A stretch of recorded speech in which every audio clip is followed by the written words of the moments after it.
mwaka mzima.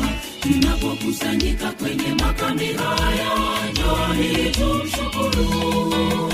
Tukumbukeni wema wa Bwana, tuhudhurie mbele zake ibada takatifu kwa siku 7 ili tukutane na Mungu.